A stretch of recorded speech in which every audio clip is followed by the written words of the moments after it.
Hola, buenos días, doctor Hola, Marcelo, Katy, ¿cómo buen día. estás? Muy bien, gracias. ¿Cómo estamos? Bien, muy bien. ¿Y tú cómo estás? Muy bien, gracias. ¿Se escucha bien? Sí, súper bien. ¿A mí me Perfecto. escuchas bien? Sí, creo que sí. Déjame arreglar una cosita nada más. Ujú. Sí. Ok, ahí sí. Sí, ya se están conectando nuestros amigos y amigas de Instagram. Buenas tardes a todos, ya son las 12 del día, así que ya hablamos de buenas tardes. Eh, bueno, contarles que hoy recibimos al doctor Marcelo. En un ratito voy a hacer una pequeña presentación para quienes aún no lo conocen. Eh, bueno, yo soy Caterina Aravena, yo soy psicóloga, gerontóloga y el día de hoy vamos a hablar de un tema que es muy controversial, no solamente aquí en Chile, sino en el mundo, pero hoy nos vamos a referir principalmente al tema de salud, de lo que es la vacuna COVID-2019, y para eso invitamos a un gran experto que desde el primer momento que nosotros le pedimos este espacio, él aceptó inmediatamente.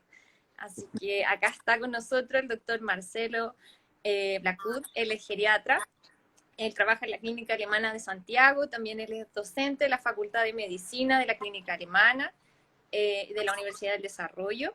También él trabaja en hogares alemanes de Santiago y es director también de la Fundación Amanos. ¿Dije todo bien? ¿Me faltó algo? No, está bien. Creo que mucho. Muchas gracias. Muchas gracias a ti por recibirnos hoy. Sabemos que tienes la agenda absolutamente ocupada, No. pero al momento de que nosotros hicimos la consulta a nuestros seguidores sobre si querían algún profesional que nos resolviera ciertas dudas, y ellos dijeron que sí, nosotros inmediatamente te contactamos porque hemos compartido también algunos de tus videos, algunas de tus publicaciones que nos parecen absolutamente, aparte de interesantes, también muy educativas e informativas para todo tipo de población. Yo sé que tú trabajas también con las personas mayores, pero este tema es para todos finalmente. Justo. Nosotros orientamos nuestro trabajo hacia las personas mayores, pero hoy en día, al hablar de pandemia, hablamos de todo tipo de población. Y por eso hoy día también estamos acá para resolver esas dudas que invito a nuestros seguidores. Ya algunos me mandaron algunas consultas por interno, por las historias de Instagram, pero también si tienen ahora algunas preguntas, las pueden ir dejando en los comentarios y a medida que vamos conversando ahí las vamos leyendo. ¿Te parece? De todas maneras, fantástico. Sí, mira, te cuento que nosotros hicimos una encuesta y Ujú. preguntamos si nuestros seguidores se iban a vacunar. El 83% dijo que sí y un 17% dijo que no.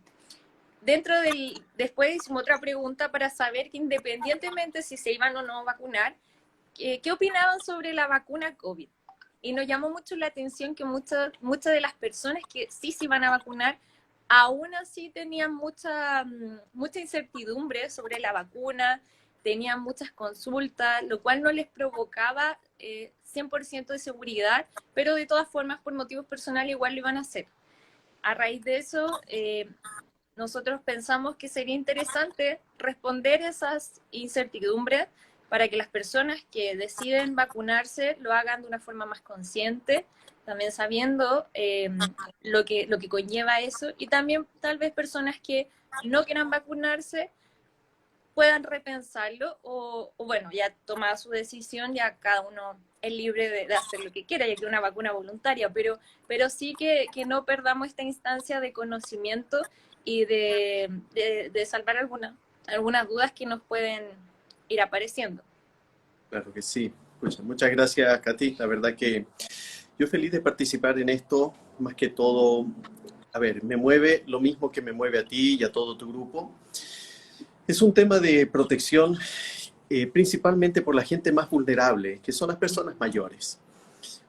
Los enfermos, las enfermas como tal, más la vulnerabilidad de las personas mayores, hace que esto haga que la estadística sea dramática cuando se habla de fin de vida. En eso se Exacto. resume esto. Gracias a Dios es una enfermedad que no golpea a la juventud y a los niños, y lo muy poco que golpea no los deja con daños ni mucho menos. Pero lamentablemente el grupo más vulnerable sí lo golpea y lo golpea hasta el final, quitándole la vida. No soy un real experto en el tema, no soy un hombre que me dedico a las vacunas, soy geriatra, soy una persona que en mi profesión me dedico clínicamente a atender personas mayores y nada más, pero me vi en la misma necesidad que estás tú, o sea, ¿cómo ayudamos a la gente que está desinformada? Me vi en la misma necesidad de responder no solamente a mis pacientes, créeme que en mi mesa, en mi almuerzo, la gran duda entre mis hijos de 20 años y 14 años es, ¿y esto sirve o no sirve? Y tengo que tener una respuesta responsable y a todos nos está pasando. O sea, esto es parte de, y es como tú decías, es transversal. Por lo tanto, me dediqué a investigar un poco para responderle a mis pacientes, para responderme a mí mismo también y ver cuáles son los grados de seguridad. Creo haber pasado por lo mismo que pasó y está pasando la mayoría de la gente. Las grandes dudas con respecto a la seguridad de una vacuna. Me pasó lo mismo, o sea, ¿por qué una vacuna tan rápida? ¿Por qué una vacuna con esta desesperación? ¿Cuál es el interés económico? ¿Cuál es el interés político que hay detrás de esto? Mira, me hice todos esos cuestionamientos. En resumen, te puedo decir que yo la verdad que estoy plenamente convencido que independiente de que sí va a haber un negocio detrás de esto, obviamente el norte es salvar vidas. O sea, si esto realmente va a poder frenar un poco lo que está sucediendo, es fantástico. Entremos un poco en materia, Katy. Yo sé que hay muchas dudas. Si quieres te voy respondiendo lo que pueda, entre comillas, puntualmente y comenzamos.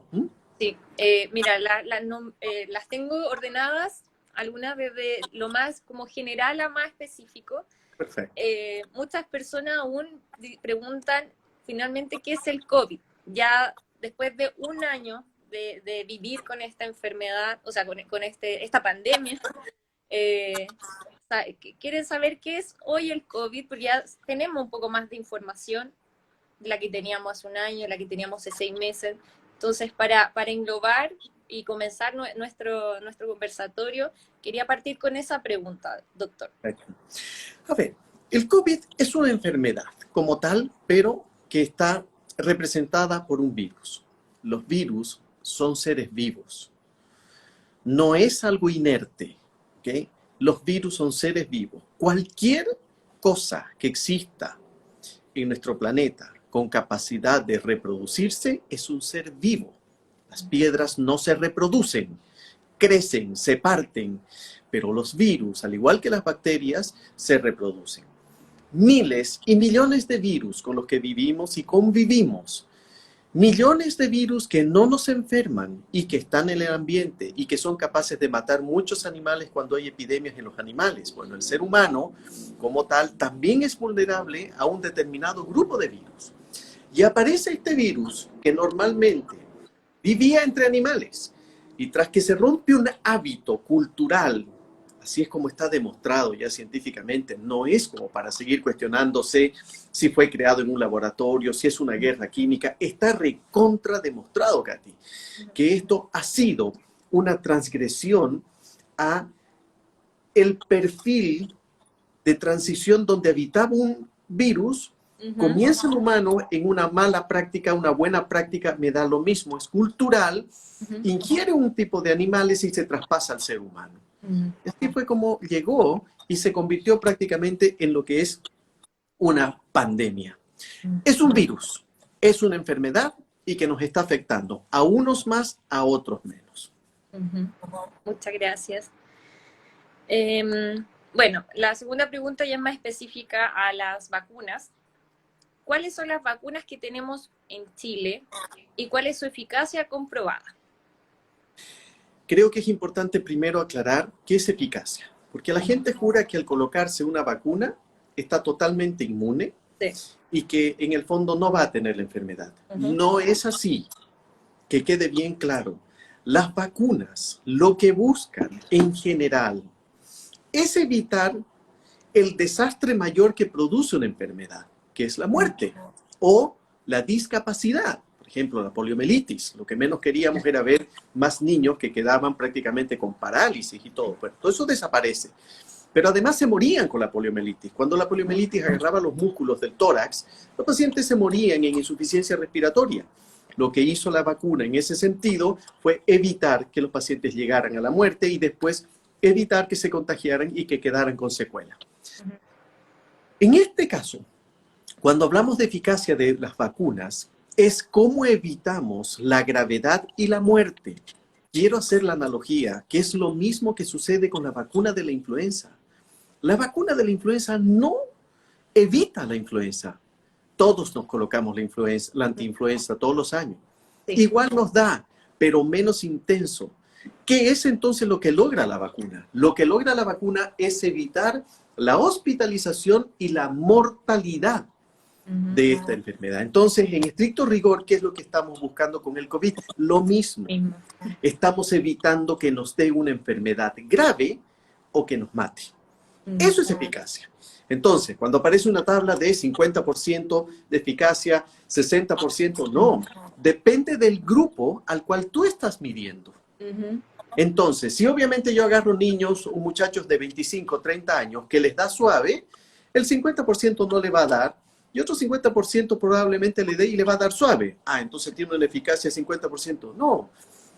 Esas son las personas finalmente que pueden llegar a morir en las que no se van a morir con la vacuna. Por eso es que se habla de eso en 95, 94%. ¿Y en qué queda entonces ese 6%? Que posiblemente hay un 6% que sí puede morir, con vacuna inclusive. Entonces no es un engaño, es un tema de eficacia del producto. Ahora, con respecto a eso también, Katy, ¿cuáles son las vacunas que hay? Bueno, hay 11 que ya se están distribuyendo en el mundo entero. Uno de los grandes temores que existen en las políticas públicas es que los países que tienen poderes económicos que pueden sustentar esto dejen a los países pobres y vulnerables sin vacuna. Bueno, no quiero meterme en ese tema, no es mi tema, por favor. Pero hay 11 vacunas y 4 van a llegar acá a Chile. De esas 4 vacunas, entre que sean chinas, que vengan de Estados Unidos o que vengan del país que sea, ese es uno de los grandes mitos que a mí me gustaría que lo conversemos, porque no es correcto que nosotros estigmaticemos las vacunas de acuerdo al origen. No es correcto.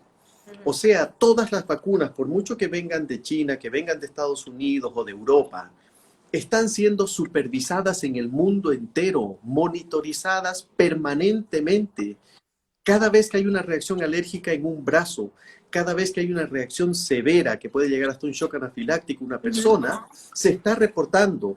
Y este reporte es el que está haciendo que en cosa de 15 días o 30 días o 6 meses o un año nos digan cuál es el nivel de violencia que puede tener al colocarse una vacuna. Eso no ha pasado, pero se está monitorizando. Entonces, tenemos que romper un poco eso. Si tú me dices, ¿qué vacuna me voy a poner? La que llegue, Katy. Hay que ponerse la que llegue. Esta es una enfermedad que nos va a pegar un coletazo. Si no es a nosotros, es a nuestros padres. Si no es a nuestros padres, van a ser a nuestros hermanos y abuelas y tías. Hay que colocarse la vacuna. Hay que ser absolutamente responsables, creo, en esto. No tengo ni un conflicto de interés, Katy. Vuelvo a insistir en eso. Ni siquiera he querido participar en aquellas vacunas que han llegado a prueba, porque tenía la posibilidad, pero no, la verdad que preferí estar en este mismo montón del resto. ¿Usted aún no se vacuna? Todavía no he tenido la oportunidad. En la clínica y en el hogar alemán recién empieza la vacunación. Para el nivel en que yo trabajo, que yo no trabajo en cuidados intensivos ni en cuidados intermedios, probablemente para fin de mes o para durante febrero. Pero obviamente que la estoy esperando. O sea, me da lo mismo lo que llegue. Créeme, Katy, que no pregunto qué vacuna me va a tocar. O sea, esa es la sensación que tengo, que creo que debemos ser conscientes todos. Vamos entonces con la tercera pregunta. Bueno, muchas personas preguntaban realmente qué tan efectiva es la vacuna del COVID. Es efectiva. La verdad que si esto hubiese sido en rangos de 60%, 50%, era discutible colocársela. Pero llegar a una efectividad de 90, 94%, no hay duda que va a ser beneficiosa y que va a salvar vidas. Vuelvo a insistir, no va a evitar la enfermedad, pero la gravedad y la muerte sí. Sí. Muchas personas también nos decían, si no sirve para prevenir el contagio, entonces ¿para qué sirve? Nos sirve para evitar el contagio de esta manera. Lo que está sucediendo en la segunda ola es lo que se sabía que iba a pasar. El grupo más contagiante es el grupo que está entre los 20 años y los 40 años. Así es. Es el grupo que se dio cuenta en la primera ola que no le pasó nada a ni un amigo ni a ninguna amiga. Así es. Se dio cuenta que a los que le dio era menos que un resfrío. Exacto, así fue. Ese mismo grupo le perdió el miedo. No estoy hablando de Chile, estoy hablando de toda la humanidad. Sí. O sea, en este minuto, en Europa, donde todos vivieron lo que vivieron en la primera ola, ¿por qué se les hizo incontrolable? Porque la gente le perdió el miedo. ¿Quiénes le perdieron el miedo? La juventud, la gente mucho más joven. Entonces, obviamente empezó esto a ser una vida absolutamente normal y empezó el contagio entre pares. Después subió de escala entre los 40 y los 60 y después llegó a los 60, 80 y 90 años. ¿Quiénes se murieron? Los de 60 para arriba. Ese es el grado, entre comillas, de irresponsabilidad social, porque es un tema de orden moral, ¿ah? Porque ya todos sabían lo que había pasado. ¿Por qué era esperable que esa reacción tú la pudieses haber vivido en la primera ola? No, pues en la segunda. Entonces, si es eficaz, ¿por qué colocarla? Porque este grupo que es activo, que está trabajando, que está estudiando, que tiene mucho más energía para desplazarse en el mundo y todo, a ese grupo debemos llegar en su momento para frenar el contagio entre pares y evitar que suban los escalones etarios. Con eso se corta la enfermedad y se corta la mortalidad.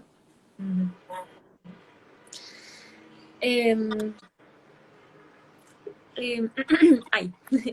Muchas personas que tenían algunas enfermedades crónicas, principalmente hipertensión, diabetes, que incluso están en grado ya avanzado, tenían miedo de que al vacunarse podían tener alguna contraindicación. ¿Qué tan cierto es? ¿Es posible que ocurra esto con estas personas que tienen estas patologías? Es muy difícil que suceda eso. Las enfermedades crónicas que todos podemos tener, hipertensión, diabetes, en fin, con la vacuna no tienen ninguna probabilidad de descompensarse. Recordar que una cosa son las enfermedades metabólicas y sistémicas que podemos tener nosotros y otra cosa es inocularnos sustancias que lo único que van a hacer es despertar defensas. No tiene nada que ver una enfermedad con la otra. ¿Dónde viene? ¿Perdón? Perdón. Después le pregunto. Sigue. ¿Dónde vienen los conflictos? Cuando, por ejemplo, hay enfermedades que tienen comprometida los niveles de inmunosupresión. Ahí es donde la gente ha empezado con el tema y dice, a ver, yo, porque lo he visto en mis redes también, yo me dializo, ningún problema, póngase la vacuna. No tiene nada que ver la diálisis con el sistema de defensa. Es que yo tengo lupus y me estoy colocando medicamentos que me bajan las defensas. Exactamente. Ningún problema. Lo que están haciendo las sociedades de reumatología y todo lo demás es recomendar principalmente la vacuna que no tienen los adenovirus, los virus que están transportando esta proteína del COVID. ¿Por qué? Porque en el fondo lo que quieren es que se coloquen aquellas vacunas que tienen pedazos del COVID, pedazos, no es el virus completo, y eso despierta defensa, pero no le afecta en absoluto a su estado de inmunosupresión, porque no le estamos inoculando como en la vacuna de la tuberculosis, que sí se pone el bacilo de Koch de la tuberculosis para generar respuesta. En este caso no es así, son fragmentos. Y esos fragmentos estimulan defensa. Por lo tanto, las personas que tienen defensas bajas, que están inmunosuprimidos y todo, lo que tienen que evitar es que se coloquen virus completos. Y esos son los que tienen adenovirus. Pero después las otras vacunas sí lo van a poder hacer. Va a llegar probablemente en meses o en un año o 2 años, va a llegar a todos. Pero hay que aclarar eso. Sí, principalmente para allá iba mi otra pregunta, porque tengo algunos pacientes que son oncológicos y muchos me decían, me estoy idealizando o estoy usando algún tipo de droga, estoy tratando de cuidarme al máximo para no bajar mis defensas y así no perder tratamiento. Y tengo miedo que al vacunarme de esta vacuna pueda tener algún efecto adverso con mi tratamiento de cáncer. Y eso era una de los principales miedos, y muchas personas realmente, por lo menos de las personas con las que yo trabajo, con las que yo conozco, no querían vacunarse por este mismo motivo. Sí. Aún siendo personas mayores también, que eso hay que estar claro. Mira, ese, Katy, es un tema bien delicado. Yo creo que uno de los grandes grupos que ha sido golpeado sin llegar a la muerte ha sido la postergación de los pacientes con cáncer. Cualquiera de nosotros puede desarrollar un cáncer. Y con la pandemia fue postergado ese grupo.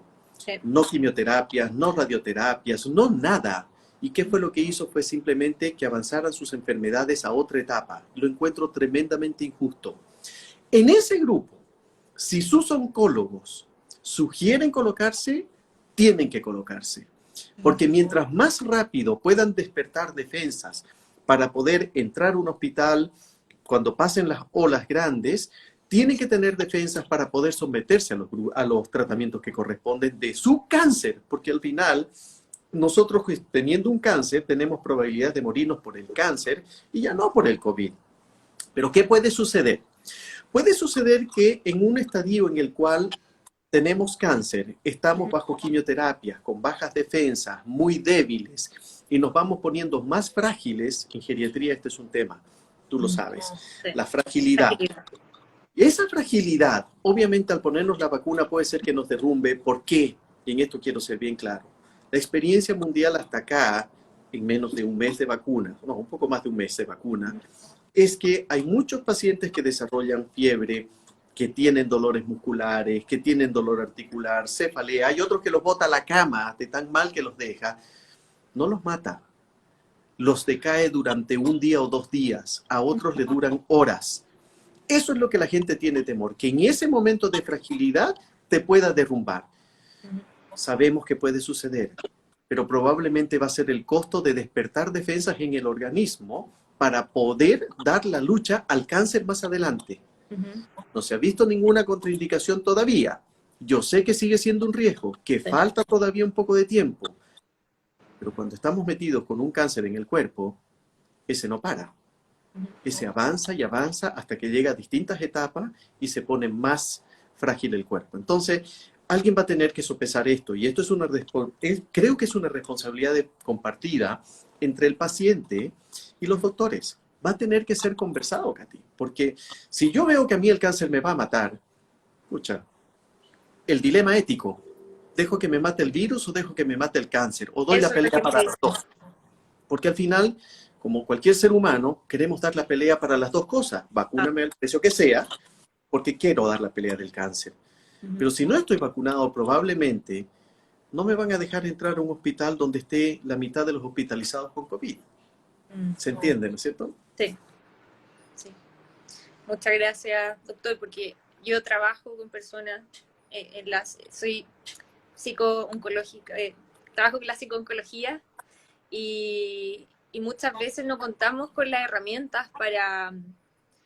Bueno, yo comprendo esta situación porque muchas personas se han sentido bastante postergadas, por eso también nuestras consultas han subido, porque, como tú bien dices, han sido postergados sus tratamientos, en todas las intervenciones, no solo con la misma droga, sino también con el nutricionista, con el psicólogo que tendría que haberlo atendido en el hospital, con el equipo finalmente transdisciplinario. Entonces, han pasado tantas cosas, y ahora justamente aparece este dilema de la vacuna, que nosotros igual nos quedamos con pocas herramientas al respecto, porque es un área más médica cuando hablamos de los tratamientos, y gracias por aclararnos este tema para así poder orientar también a esta decisión. Muchas gracias. Dicen acá, si ya me dio el COVID-19 y me vacuno, ¿me puedo contagiar de nuevo? ¿Qué es lo que está publicado? A toda la serología o los anticuerpos que han generado las enfermedades en algunas personas. 6 meses es, entre comillas, lo máximo que te deja de inmunidad natural el virus cuando te ha dado la enfermedad en la primera ola. 6 meses. Después de 6 meses, la vulnerabilidad vuelve a 0. A ver, no es tan matemático, ¿ok? Pero en general es eso. Pero vuelve a 0. Por lo tanto, la probabilidad de volver a infectarse es muy alta. Pero a esto se suma otro ingrediente que sabemos que viene, la mutación. No sabemos el nivel de mutaciones que se están generando en el mundo entero, pese a que se están haciendo, pero ni te digo los impulsos para poder detectar las cepas país a país. Cada país está invirtiendo millones de dólares porque la cepa que contagia un país con otro país y todo, obviamente que pueden ser mucho más violentas y de reacciones diferentes. No es un tema de razas, es un tema de mutación del virus. Entonces, ante eso, obviamente, la gran pregunta que viene, bueno, si está mutando el virus, ¿para qué me voy a colocar la vacuna si esta vacuna fue creada sin esa mutación? Bueno, una cosa es el virus en general en su contexto estructural total y otra cosa son las mutaciones que tienen en la superficie que pueden hacer que cambie la virulencia, la contagiosidad, pero al final de cuentas es el mismo virus. No es que el virus se esté convirtiendo en bacteria o se esté convirtiendo en parásito, es un virus. Su código genético sigue siendo el mismo, pero lo que tiene en la superficie para generar proceso inflamatorio dentro del cuerpo es lo que está mutando. ¿La vacuna sirve? Sí. Eso es lo que está demostrándose hasta acá. Ahora, la agresividad y todo lo demás, probablemente en 1, 2 o 5 años más, si no logramos destruir este virus o evitar que se reproduzca, lo que va a haber que hacer es cambiar las vacunas con distintas cepas. Así es. Acá hay una pregunta bastante específica. Si existe algún riesgo asociado para personas mayores que consumen hidroxicloroquina al vacunarse. Aquí me voy a escapar de la respuesta, Katy. No manejo esos términos. Me hacen muchas preguntas, no solamente con las cloroquinas, sino con otros fármacos. Apenas conocemos del virus, menos conocemos de pequeños grupos de personas que están usando cloroquina, o lo mismo que sucede con la ivermectina, o los antivirales, o los corticoides usados en distintos tiempos. Se ha metido mucho, entre comillas, de la iniciativa propia de la gente, por el temor y la desesperación. Lo entiendo, no me molesta que la gente me diga que les va a ser igual. No importa, cada cual va a vivir su experiencia. Pero no hay estudios para decir de que la vacuna puede interactuar con este grupo o no. Hay países en los cuales la cloroquina prácticamente ha sido parte del arsenal de tratamiento, al igual que otros países donde la ivermectina también lo está usando. Pero ninguno ha logrado demostrar que masivamente a todos les sirve. Por eso es que eso no se ha propagado en el mundo. Entonces, siguen esperando las respuestas y las experiencias de cada país. La interacción con la vacuna se supone que no hay ninguna, se supone. No soy experto en eso. Difícil responder eso. Bien. Tenemos una pregunta algo parecida respecto a si hay alguna contraindicación con la lactancia materna. Como toda vacuna, hay grupos en los cuales nadie se anima ni tiene el permiso desde los comités de ética, escúchese bien, desde los comités de ética, para probar esto. Todo lo que significa la barrera materno-infantil de la placenta, la forma en que reacciona un ser que está en desarrollo, que tiene intercambio desde anticuerpos, nutrientes, todo lo que conlleva la sangre, no permite usar estos medicamentos o esta vacuna, por lo menos en los estudios en la primera fase. Y es ahí donde se genera un poco de incertidumbre, porque en el fondo nadie se atreve. O sea, yo como mamá no correría un riesgo, esperaría que nazca mi hijo y después veremos si es que hay opciones y todo lo demás. Pero esto se va desarrollando en el tiempo, aunque tú no creas. Una de las cosas más llamativas para poder probar una vacuna, y es una de las razones por la cual demora años en aprobarse, es encontrar voluntarios que estén dispuestos a sacrificar esto, desde mi maternidad, mi hijo, desde yo siendo un paciente con cáncer de páncreas, quiero ser voluntario y ponerme. Cuesta mucho encontrar voluntarios así. Los hay en el mundo, pero eso es lo que hace que esto tome años, porque la responsabilidad es entre la vida y la muerte. No se ha experimentado ni con el embarazo, con la lactancia creo que hay muy poca experiencia, pero ya están saliendo algunos datos, y es por eso que no hay una respuesta de blanco y negro. Muchas gracias. Por acá en los comentarios encontramos una pregunta, dice, bueno, excelente iniciativa, muchas gracias Rodolfo. Dice que está atento a estas ideas porque su papá tiene problemas con pólipos nasales y asma.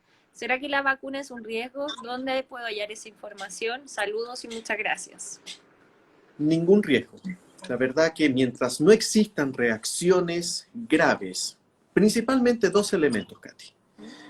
Los que han tenido reacciones a vacunas graves, que te han inyectado o te han dado gotitas y has hecho un shock anafiláctico o te has puesto rojo como pancora y todo, obviamente quiere decir que tienen mayor probabilidad de hacer una reacción alérgica grave. Vacunas. Y el otro segundo grupo, que es al que se le está pidiendo que tengan mucho cuidado, es a los que han hecho reacciones alérgicas a medicamentos. Hay gente que con un antibiótico para una infección urinaria ha terminado en la UCI ventilado en un ventilador mecánico. Eso es un shock anafiláctico. Pero eso obviamente tú no puedes saber quién lo tiene y quién no lo tiene. Por lo tanto, quienes han tenido una reacción así de grave con las penicilinas, con antibióticos, con antiinflamatorios, se les pide que conversen primero con su médico, porque los médicos en general que conocen al paciente este tipo de reacciones les dicen, no, la verdad que lo tuyo no fue tan grave, sí hazlo, ponte la vacuna y te observas durante media hora. No pasa nada. Si haces una reacción importante, van a haber los medios para colocarte, entre comillas, los antialérgicos necesarios para. Pero eso se conversa. Vuelvo a insistir, alergias graves a vacunas anteriores, alergias graves a medicamentos, sea cual sea, debe conversarse con el médico. Y después entra el tercer gran grupo, que son las personas que han hecho reacciones a alimentos. Hay personas que con un maní se pueden morir, no porque se asfixian, sino por la reacción alérgica a estos frutos secos. Y eso se ha ido desarrollando mucho en el tiempo. Entonces, esos niños, que normalmente son niños los que están generando este tipo de reacciones por ahora, tienen que tener demasiado cuidado. Pero creo que es conversable. Va a aparecer experiencia, Katy, no me queda ninguna duda, con los alérgicos a la penicilina, que son millones en el mundo.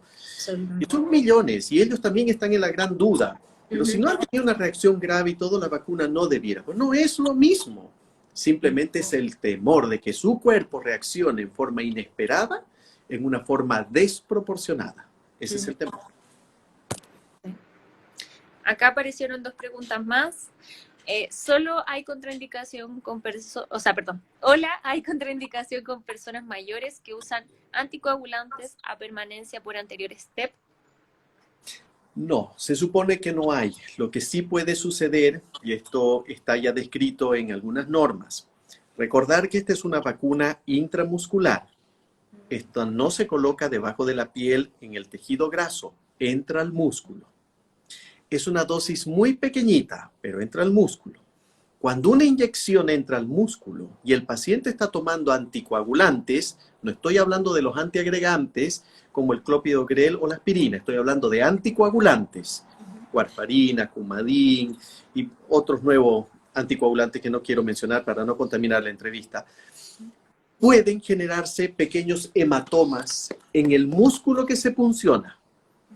Ese hematoma no debiera ser grande porque es distinto que uno se coloque un medicamento intramuscular como un antibiótico que tiene muchos mililitros. Esto no, esto es mínimo, pero puede generar eso. Pero no es una contraindicación el anticoagulante. Muchas gracias. ¿Las personas mayores dependientes del calcio tienen dificultad o contraindicación para ponerse esta vacuna? Ninguna. Ninguna. Ninguno de esos remedios interactúa con la vacuna. Súper. Por acá algunos mensajes también de felicitaciones para usted. Aquí habían uno antes. Que decía muchos saludos, doctor Blacu, de lo máximo. Muchas gracias por su respuesta, muy claro el doctor. Felicitaciones, muy claro para responder. Muchas gracias, doctor, etcétera. Vamos a responder esta última y me voy a ir a otra pregunta que apareció ayer conversando con unos amigos, pero vamos con esta. ¿En Chile hay un tratamiento contra el COVID? Tratamiento propiamente tal contra el COVID no hay. No hay ningún fármaco que haya sido producido para tratar al virus. No existe. Todavía ni siquiera hay pruebas de que algo de esto funcione. Todo lo que se ha probado son antivirales que se han usado para influenza, para el ébola, o sea, para muchos otros virus. Pero que se haya creado uno para esto, todavía están en fase inicial. No. Ok.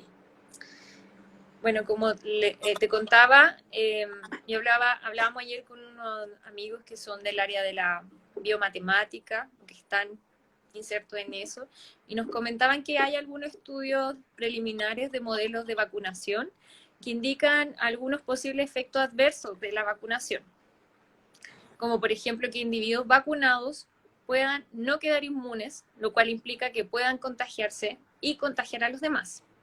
Por ejemplo, podrían haber muchos de esos casos en vacunas tal vez de tan alta eficacia como la Sonavac, que tiene un 50%, y por eso, a pesar de estar vacunados, todos deberían seguir con medidas de autocuidado y así no arriesgar la salud y dejar este mensaje absolutamente claro para todos. A mí me pareció bastante interesante hablar también de ese tema, ya sea para las personas que se vacunan y también para las que no, que finalmente no podemos dejar de lado las medidas de autocuidado y de seguridad que hemos estado llevando, ¿cierto? Así es. Bueno, aquí se mezcla otro tema, Katy. Lo que hace cada ola cuando viene, se supone que es infectar a mucha gente, y hay mucha gente que no tiene idea que se infectó y que sí infectó a sus familiares y dice, no, a mí no me dio. No te mediste, no te hiciste la prueba. Probablemente te dio igual que a tu mamá, solo que tu mamá sí tuvo síntomas y tú fuiste asintomático. Eso es lo que se llama la cero prevalencia. ¿Cuál es el nivel? Si tú agarras una muestra completa en cada país y dices, voy a agarrar 1000 personas o 100 personas, para hacerlo más fácil. ¿Cuántas personas no se dieron cuenta? Le mides los niveles de anticuerpo y tú ves que cuando pasó la ola, que mató mucha gente, que enfermó mucha gente, fue infectada. Oscila entre el 8% y el 20% de la población. O sea, tienes entre un 90 y un 80% que no le pasó nada. O sea, el virus ni siquiera lo tocó. En otras palabras, no le dio la enfermedad. Claro. Si tú no tienes cómo frenar esto, tienes que esperar muchas décadas para que todos se vayan infectando. Pero te vuelvo a mencionar, eso dura 6 meses aproximadamente esas defensas. No es una defensa perenne en el tiempo. Por lo tanto, esa prevalencia va a olear también igual que las contaminaciones de esto. Claro. Pero después aparece el segundo gran problema. Vuelvo a aclarar este concepto. La eficacia del 50% de un tipo de vacunas es porque está tabulada en el que le va a dar levemente. No es correcta la interpretación. Vuelvo a insistir, todas han llegado al casi 100% de evitar la muerte. Ese es el norte. No de evitar la enfermedad. Claro, de evitar la enfermedad de 50%. Pero que si te da la enfermedad y te mueras, prácticamente es casi cero con la vacuna. Eso es lo que se ha visto y está demostrado científicamente. Entonces, mucho cuidado con la interpretación de los porcentajes, ¿ok? Porque todas son capaces de evitar la muerte, si no, no estaríamos vacunando. Entonces, en estricto rigor, ¿qué es lo que hay que tener y tomar en cuenta? Que la cero prevalencia en forma natural es muy baja. No es que después de esta ola ya quedamos todos inmunes, no es así, se acaban los anticuerpos. Vienen los cambios de cepa. ¿Debemos o no debemos vacunarnos en ese sentido entonces todos? Sí. ¿Cuánto va a demorar entonces supuestamente la humanidad en inmunizarse mundialmente para que no tengamos un contagio transversal como el que está sucediendo en este momento? Mínimo 2 años. Van a haber países que van a demorar 4 o 5 años. Los países donde tú tienes mucha gente rural que no tiene ni medios económicos ni educación suficiente para interpretar esto y vacunarse. La gran mayoría de las personas que no se está vacunando, que le tiene temor a esto, es porque la información no le llega. A nosotros nos llega porque estamos conectados tecnológicamente. Somos capaces de definir lo bueno y lo malo, o informarnos. Pero alguien que ni siquiera tiene un celular y que está en el campo, ¿cómo explicas tú de que lo que le vas a colocar no es un virus y que no lo vas a matar y que le estás tratando de salvar la vida? Cuando a él probablemente por mitos y falsedades les ha llegado otra información. Y es aquí donde se comienza a mezclar también el gran problema de los movimientos antivacunas, que yo los entiendo, tienen una serie de argumentos, pero no los acepto, porque científicamente no tienen ni un fundamento. Me he ganado todas estas funas, Katy, por haber sacado el video que saqué. Pero me da lo mismo. Yo he actuado de buena fe, informando a la gente que realmente quiere saber lo bueno y lo malo. Yo no estoy induciendo a nadie para que se vacune en forma obligatoria, ni mucho menos. Yo creo que no debe ser obligatoria. Soy un convencido todavía. Debemos esperar y cada uno tomar la decisión. Pero por lo menos informémonos de las cosas buenas y malas. Me he dado la molestia de leer muchísimas cosas que me han llegado en esas funas en redes sociales. Y claro, tú ves colegas que cambian ciertas verdades y mezclan con falsedades, que son muy fáciles de vender. Y la gente lo compra, porque la gente no sabe lo que es un linfocito, porque la gente no sabe lo que es un RNA mensajero. La gente lo primero que asocia es que te van a cambiar el código genético y que dentro de poco vas a tener hijos de 3 cabezas. Esas son las tonteras más grandes que te puedes imaginar. A ti no te lo tengo que explicar, tú estás en el área de la salud. Pero no es justo que engañemos hacia la gente, porque eso no va a suceder. O sea, eso de haber sucedido tenía que haber sucedido en la primera fase preclínica, cuando esto estaba en laboratorio. Nunca sucedió. Es imposible que suceda. Ahora, que pueden haber efectos a largo plazo que me hagan cambiar mi discurso ahora, en enero del 2021, en 5 años más, y que mis propios hijos me digan, pucha, parece que esto sí produce esto, puede ser. Pero la emergencia actual es que se está muriendo gente. La emergencia actual es que llevamos ya 2 millones de muertos por esta enfermedad. Y que eso va a ser el doble y probablemente va a ser el triple, con vacuna incluida, porque tenemos que esperar el efecto de la vacuna. Queda mucho tiempo todavía, Katy, si ese es el problema. Ay, harto que reflexionar. Te estoy deprimiendo. ¿Ah? sorry, pero en el fondo es eso. O sea, yo soy parte de un grupo de médicos, como muchos médicos, que tienen que ir a ver pacientes con COVID en la pandemia. Ya lo viví. Yo sé lo que es ser y tener miedo. Yo sé lo que es salir y sentarme en el auto y no saber si voy a llegar con el virus a mi casa esa noche. Esa cuestión tú lo viviste, yo lo viví. Y acá también lo estamos viviendo. Bueno, ese es el tema, Katy. Entonces, claro, cuando aparece un meme y tú trabajas en algo que no es relacionado a la salud, no sabes lo que es tener miedo.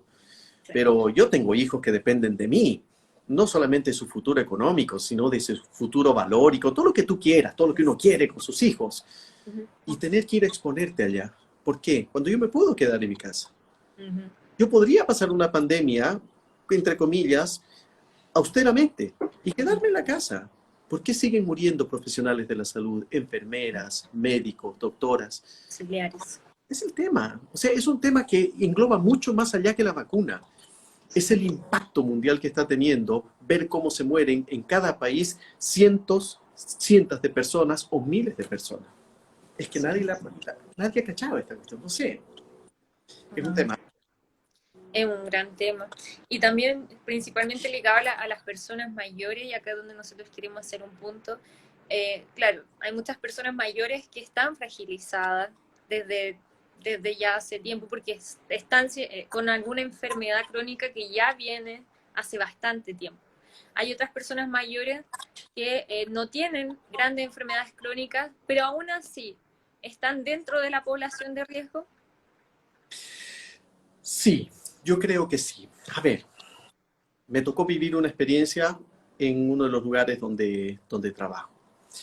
Vi personas mayores de 90, 97 años que les dio COVID y fue un simple resfrío. Sabiendo que al lado había una persona más joven y se murió. Y ahí es donde empiezan estas contradicciones. ¿A quién sí, a quién no? Ya sabemos que hay una norma general. En general este virus no perdona. Hombre, mayor de 60 años, gordito. O sea, ahí ya tenemos desventaja a los hombres. Por alguna razón el género femenino es tremendamente potente y fuerte para esto. No lo he visto solamente en gente joven. Lo he visto en personas mayores, de 80, 90 y hasta de 100 años. Como también he visto fallecer personas. Pero la fragilidad obviamente es una condición que hace que este grupo de nuestros pacientes en geriatría tenga mucho más vulnerabilidad a la posibilidad de fallecer o quedar muy secuelado. Y ahí es donde uno ha visto cosas tristes. Ahora, en general, la gente mayor, me refiero a los octogenarios y nonagenarios, está preparado para la muerte, pero no está preparado para una muerte masiva como esta. Yo he hablado de estos temas abiertamente con ellos. Y ellos dicen, sí, veo en la tele todo el día que se muere, se muere. Yo creo que también me voy a morir. Ah, ¿y por qué cree que se va a morir? No sé, porque ya estoy lista para morirme. O sea, hay gente que habla de la muerte.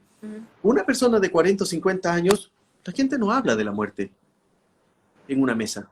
No es que esté preparado, no, sí, no, yo estoy en paz con Dios. Está bien, es otra cosa. No, te vas a morir en 6 días más. ¿Tienes todo listo para?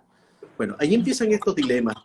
Las personas mayores, que son mucho más vulnerables, que son mucho más frágiles como tal, están más preparados para enfrentar esto, pero es el grupo más vulnerable también y hay grupos diferentes. Nadie sabe todavía cómo, por qué.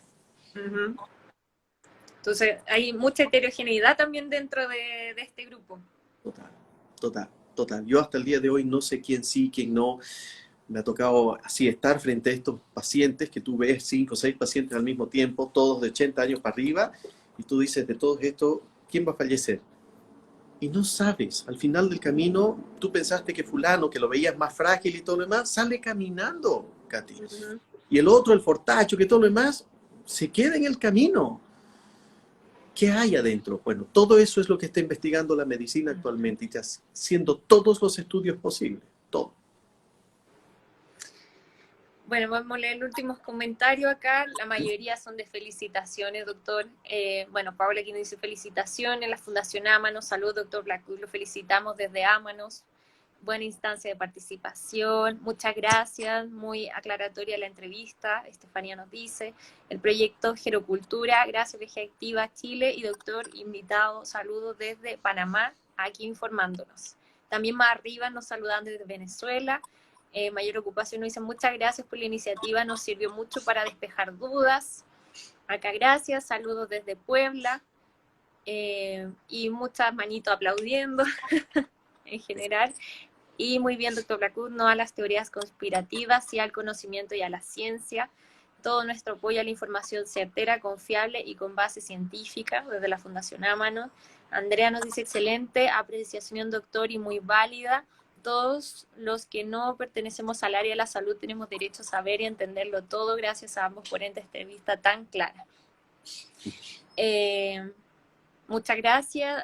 Bueno, muchas personas mayores tienen miedo por la desinformación. Es importante que quienes trabajamos en el área ayudemos a difundir la información adecuada.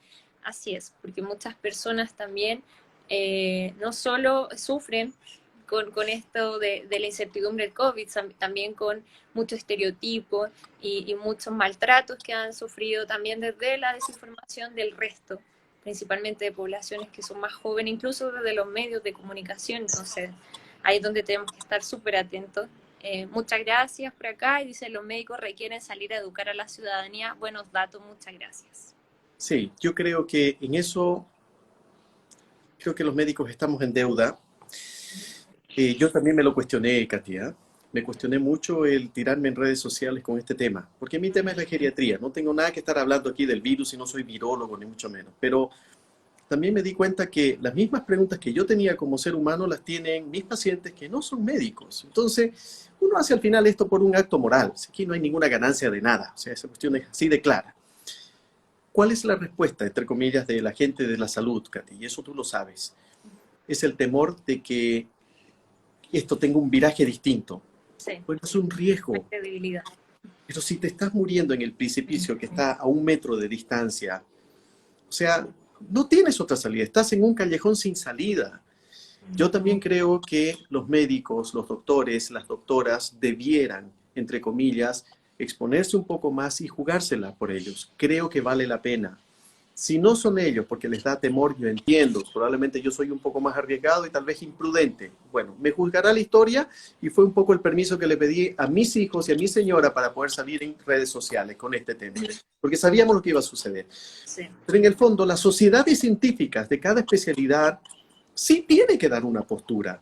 Yo entiendo que ya hay ministerios que están asesorados, pero una sociedad de cardiología, una sociedad de reumatología, una sociedad de oncología, tiene que mostrar a sus componentes validados científicamente para poder, entre comillas, demostrarle a la población que ellos se están vacunando porque hay confianza en lo que se está haciendo. Pero la gente no ve esto. No quiero meterme en el tema político, Katy, por favor, pero sí necesitamos que la gente tenga confianza. Si yo confío en el pediatra de mi hijo y veo que se lo pone y me dice, sí, Marcelo, ponle nomás. Es obvio que lo voy a hacer. No voy a ir a estudiar por ser yo geriatra, los temas de pediatría. Voy a confiar pues, en alguien que le estoy confiando la vida de mi hijo. Entonces, si no creo en eso, ¿cómo estás creyendo lo de la vacuna? Esos son los dilemas que se me van formando. Creo y estoy totalmente de acuerdo que de una vez por todas, todos los que trabajamos en salud debemos validar lo que se está validando. Si nos estamos equivocando, este es un callejón sin salida. Nos juzgará la historia. No lo estamos haciendo de mala fe. Este es un acto moral humanitario. Yo lo hago porque soy geriatra. Nada más. Porque yo he visto morir a mis pacientes. No he visto morir ni un niño hasta acá. Y me da pena. Me da pena. ¿Qué fue lo que más pena me dio? Ver morir a las personas mayores con una tremenda historia de 70, 80, 90 años solos morir. Eso no es correcto, eso no es justo, esa no es la forma de cerrar el ciclo de un ser humano. Tú debes tener el derecho a despedirte, aunque sea con un beso, aunque sea con un apretón de manos, aunque sea con una lágrima, lo que tú quieras. Te cortó ese derecho a morir en paz. No lo encuentro justo. Y por eso es que si llega una solución antes, que sea bienvenida, pero que se deje de morir gente sola en los hospitales, creo yo. Bueno, un tema personal, ¿no? Sí. Lo comparto mucho, doctor, porque igual perdí muchos pacientes el año pasado. Y es un tema que uno no habla generalmente, porque dice, bueno, es parte del oficio, pero uno también es persona, uno también de alguna forma va creando vínculos terapéuticos claramente, pero también hay otros vínculos, también hay una admiración, claramente no en todos los pacientes, pero y también está este sentido como de justicia y de dignidad también, del cómo morir y todo esto relacionado a la contingencia. Bueno, la última pregunta, porque ya tenemos que ir cerrando, es si usted sabe si hay algún congreso internacional médico asistencial acerca de este virus. No, no lo sé. Yo creo que hay muchas interacciones en las sociedades científicas. Me toca ver de cerca cómo participan las sociedades de virología, infectólogos, broncopulmonares, cuidados intensivos, inmunología, en acelerar cada una de las cosas que ha demostrado esto en la enfermedad, que son, entre comillas, los órganos que más se afectan. Pero así, Congreso Mundial, se están gestando prácticamente opiniones.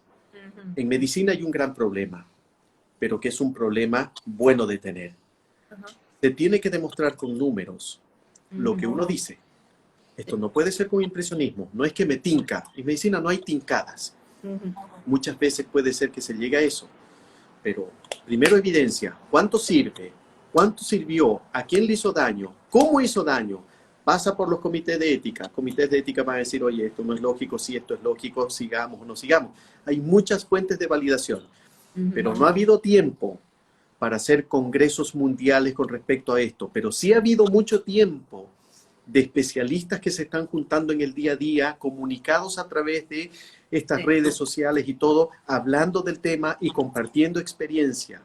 Yo sé que eso es así. Ahora, ¿qué es lo que le gustaría a la gente? Que aparezcan los 10 mejores doctores del mundo en virología y digan esto. Yo lo veo en las redes sociales. Es lo que normalmente una de las causales de FUNA. Dice, ¿por qué opina usted que no es virólogo? ¿Qué tiene usted que ver que no es inmunólogo?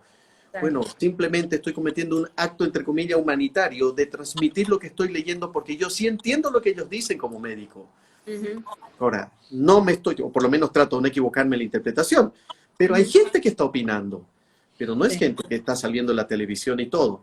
Estas personas se están asesorando a cada uno de sus países. Aquí hay gente así, hay mucha gente. Sí. Aquí nos queda un gran trabajo también para quienes trabajamos en la ciencia de transmitir esta información a la ciudadanía con palabras que sean claras y transparentes de lo que se está haciendo, de lo que se tiene que hacer, y así también para bajar la incertidumbre y evitar esta desinformación y estos grupos que finalmente juegan tal vez, decimos juegan porque no, o mejor dicho, tratan estos temas de una forma poco confiable y con consecuencias lamentables también. La verdad que, a ver, yo creo que siempre es bueno tener dos caras de la moneda y hay que ver las dos caras. Y las dos caras son buenas, pero con fundamento, con fundamento. Sí. Siempre es bueno que haya alguien que sea capaz de criticar, analizar, observar. Sí. Ojalá no de destruir, y menos sin argumentos. Pero sí es bueno que haya gente que nos esté vigilando. Yo estoy totalmente de acuerdo. Y me gusta la práctica clínica cuando un paciente mío sale y me dice, ¿sabe qué? Me cayó pésimo, doctor. Porque sabe que yo esperaba otra cosa de usted. Escucha, lo primero que me voy a cuestionar es qué hice mal. Cuando mi intención en la consulta fue haberlo hecho mejor. Entonces ahí sale un medio de comunicación. Dice, no, es que yo esperaba esto, esto y esto. Ah, lo siento mucho, no entendí. Perfecto, pero eso es un feedback. Pero hay gente que no acepta el feedback. Entonces Claro. está tratando de promover algo que puede terminar mal, ¿eh? O sea, lo hemos vivido con otras vacunas, con niños, de gente que se entró en estos movimientos, que no vacunó a sus hijos. Un niño no tiene derecho, entonces, a definir si se vacuna o no. Son sus padres. Y si sus padres pertenecen a estos movimientos antivacuna, ¿quién se está exponiendo? ¿El niño o los padres? Si los padres ya fueron vacunados. No, Sí. es que yo no me vacuné y no me pasó nada. Es tu experiencia versus la del mundo entero. Ya, pero está bien, no quiero entrar en ese tema, no quiero generar ninguna polémica. Respeto mucho lo que dicen, pero lo único que pido, por favor, es argumento. Así Y que es. no nos funen, por favor. Respeten lo que opinamos, nada más. Sí.